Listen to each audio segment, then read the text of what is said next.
And welcome to 2025, where every surface dweller and normie is in a constant state of culture shock. So let's have fun pointing out the ways. First up, we have the must-watch podcast of the week. And a warning, some of these opinions may just offend you. And that's okay. So let's get started. We have Mr. Tim Pool and his Culture War podcast. Democrats have been apoplectic. They're outraged that U.S.A.I.D, which they call U.S.A.I.D, is being gutted. They're reporting that as of today, there's only going to be about 290 people actually working there because somewhere around 12,700 people will be placed on leave.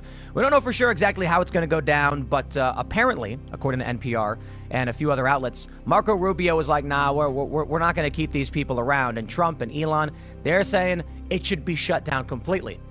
Now, depending on what you read, if you watch The Daily Show, for instance, they're going to tell you that U.S.A.I.D, they call it, is foreign aid. Why would Trump want to stop foreign aid? And there are actually people outside in the streets protesting, saying, we want foreign aid. And then if you actually read what's going on from people who are in the know, yeah, this is more likely to be some kind of money laundering scheme, perhaps. Maybe it wasn't always. We've got a bunch of really amazing guests. Let's start right over here, sir. Who are you and what do you do? Ryan Matta, documentary filmmaker, investigative journalist. Right on. Okay, so you know a bit about U.S.A.I.D? A little bit. All right, a little bit. We have another wonderful guest. I'm Lindsay Penny. Formerly Texas Lindsay was my famous handle before until I moved out of Texas, and I am also an investigative journalist. Right on. And then, last but not least. Hello, everyone. I'm Catherine O'Neill Gillahan. I am the CEO of a beef company, Merriweather Farms in Wyoming. However, I worked at both the State Department and U.S.A.I.D during Trump's first term. You want to just grab that mic, pull it up a little bit closer. Sorry. So you know all the secrets then, don't you? I know a few. A few secrets. Well, let's just get into it. What is this thing? Why is it so controversial? Why does Trump and Elon? Why do they want to shut it down? And why are Democrats trying to resist that? I'll jump in there. So U.S.A.I.D is the money laundering arm of the CIA, basically, right? It's the linchpin that connects our State Department, the Department of Defense, and the CIA. Its budget is twice that of the State Department and the CIA. So what number is that then? I think it's $50 billion. $50 billion. A year budget. Wow. Yeah. So U.S.A.I.D goes into third world countries over a 10, 20, 30-year period, and they use NGO structures like you would use offshore bank accounts, basically. They use an NGO, they fund an NGO that funds an NGO that funds an NGO that carries out their dirty work, basically.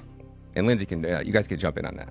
It's absolutely correct. And I think one of the reasons that Elon is so adamant to go after them, especially one of the first things for D.O.G.E to attack, is because they were the ones that were funding the censorship industrial complex. Media Matters. They also gave money to Pfizer. They're out of the top 10 recipients, number 2 on the list of U.S.A.I.D was Pfizer. So it's insane that our U.S. tax dollars are going to not only funding these overthrowing of governments in other countries, but it's also funding now NGOs and having them do the work that they themselves cannot do. When you have a non-governmental agency that comes in to censor people, but it's being funded by a CIA cutout, it's because the CIA can't do that. It would violate the Constitution, the First Amendment rights. But when an NGO does it, and you have all these other universities and institutions that are joining together to collude and come up with a scheme and plan to censor the American people. It wasn't just during COVID, but it was also during the 2020 election, where they started to form a plan to censor anything about mail-in ballots before mail-in ballots was even talked about by anybody, and no one even knew anything about it. So they were already putting together a scheme of academics and these NGOs and all of these former CIA directors on these boards were forming a plan before it was even a known issue for the American people of how they were going to censor them and how they were going to keep them quiet when all these mail-in ballots became an issue. So it's a scandal of the century for sure. So when you were there, what were they doing, and what did you know about? Yeah, so I spent most of my time at the State Department. So can you sorry, I'm so sorry. Yeah, you can pull it way up. Way up. Okay. Yeah, so I spent most of my time at the State Department, but in 2016, I was on the transition team. So I was responsible for combing through all of the congressional budget justifications and going through the line items and identifying kind of some of these issues that we've realized now. But, you know, the momentum from the outside of pressuring these agencies or cutting them wasn't there. So I had nobody to go to, really. So here I was, you know, 23-year-old looking through all these numbers, but there was no one in the administration at the time that was really willing to cut them. So I spent 3 years at the State Department in kind of the humanitarian area. And then I went back to the campaign in 2020, and then John McEntee, I don't know if you guys have heard about him, he called me when I was on the campaign. He's like, Catherine, you got to come back to U.S.A.I.D. We gotta shut it down. You know, the first term, there were a lot of issues with personnel. Unfortunately, Trump didn't know who to trust. So he brought in a lot of people that he thought were good, but ended up not being good. So there was an effort in 2020 to dismantle U.S.A.I.D. Well, it was, yes, absolutely. It sounds like Trump already had this intention. With the funding of, I did read that there was this coordinated advertiser boycott against X, where they were literally pressuring all these companies to drop their ads, and U.S.A.I.D. was funding some of those NGOs that were pushing for that. So I had a private investigator run every dollar that the United States government has sent to Guatemala in the last 4 years. We've sent $797 million to Guatemala in the last 4 years. And $497 million of that went to U.S.A.I.D. directly, and then a ton of other NGOs that are structured under U.S.A.I.D. He did a favor for me and went all the way back to Obama in 2012, and we've given the Guatemalan government roughly $4 billion. That would house a lot of homeless here. Let's check out Joe Rogan. What's up? Good to see you, my friend. Great to see you, Joe. Wild times. Almost unbelievable. Yeah. The last time you were here, we were really worried about what was going to happen. And now it seems like we're in a completely different timeline. But I was personally worried about what would happen to people like you and me if we lost. Yeah. Probably wouldn't be so good for business. They probably would have cracked down. There's that. But I must say, on my darker days, I had concerns even beyond that. And you probably should. Yeah. Yeah. In light of what we now know. You know, it's this U.S.A.I.D. thing that's going on. You know, Mike Benz has been on that like a pit bull, and I've been following him on X, and he's going to come back on here and kind of explain everything. But he brought in some young wizards to go in there and go over the books, and they are just finding crazy shit. It's mind-boggling, and I have to say, I'm upset at the general pattern of a failure to recognize how right those of us who hypothesized that there was a racket that had overtaken our entire governance structure. We turn out to be absolutely right about this, and no one's going to mention it. That's mind-blowing. It's very strange that the media is ignoring it, especially the left-wing media. It's just too big of a win for the right.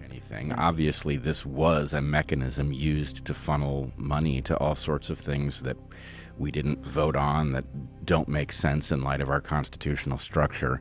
Seeing that structure broken up it's a huge relief. They gave $27 million to the George Soros Prosecutor Fund. So our own government is funding this left-wing lunatic who is hiring the most insane prosecutors who are letting people out of jail who commit violent crimes. And that's exactly how this racket worked, that the ability to tax the American public and then effectively get us to pay for being propagandized, for being surveilled. That's the game. I don't think any reasonable person could be unhappy that we are exiting that era. They were spending, is this number correct? I think the number that I read was $600 million every 2 months to ship in illegals. What the fuck? And that's how they got here. What's Mark Dice have to say? But the socialists and the Marxists in the Democrat Party are very upset that, well, the government is finally getting the audit that we've been requesting. If this were happening in any other country right now, I promise you, I'd be on the air calling it a coup. Cutting ridiculous government spending, especially when our country is on the verge of bankruptcy, is the equivalent of a coup, they say. The Marxist Democrats and their mouthpieces in the media haven't been this upset in a long, long time. And every day they're getting more unhinged. But Mr. Musk, this isn't a tech startup. These are public institutions that deal with things like Social Security and Medicare and national defense. Yes, and that's why we need to audit them to find out how it is that all of our money is being wasted all the time. And here is Congresswoman Anna Paulina Luna from Florida saying something that no member of Congress has uttered for 50 years, since the church hearings back in the mid-1970s, which uncovered Operation Mockingbird. So we know now that U.S.A.I.D. was funding so many news outlets, to include the BBC. So I want to remind people, remember that Project Mockingbird that was declassified was actually a CIA op during the Cold War to actually use media to influence people, to include the American people. So are we surprised that U.S.A.I.D., which is also doing a lot of the dirty work for the intelligence agencies, was caught red-handed funding massive propaganda outlets, not just in the United States, but across the world? No, we're not surprised at all. However, does it need to continue? Absolutely not, which is exactly why it's really important that DOGE continues the work that it needs to be doing. Regular viewers know that Operation Mockingbird is, well, one of my favorite topics that I will continue to talk about and shout from the rooftops on a regular basis until it becomes common knowledge amongst every member of Congress and every American citizen. And if you're not familiar with Congresswoman Anna Paulina Luna, well, you don't know what it is that you have been missing. Because obviously she is the whole package. Yes. Okay, Mark, we're not supposed to objectify. But music industry, WTF? Rolling Stone says the Grammys understood Beyonce was country. Why didn't Nashville? Well, because Nashville is country. The Grammys is Hollywood. Hollywood does not know country, and there was not one track on that hip-hop album that was legitimate country music. Easy answer. Now, let's ask a flat earther, can we see Earth curvature if we're not in space? And that dude who jumped out of a perfectly good balloon, what's his name? Felix Baumgartner. He would have been about 2 millimeters above the surface of this globe. That's his edge of space jump.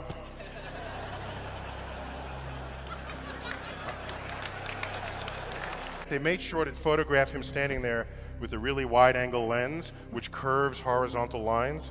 So in the photo, you see this curvature of Earth's surface, and he said, "Wow, he's in space. Look at that." No, he's not.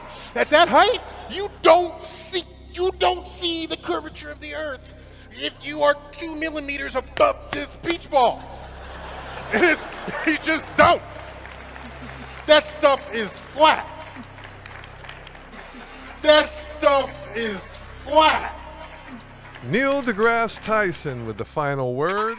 Warning, some opinions may offend you, and that's okay. Welcome to 2025.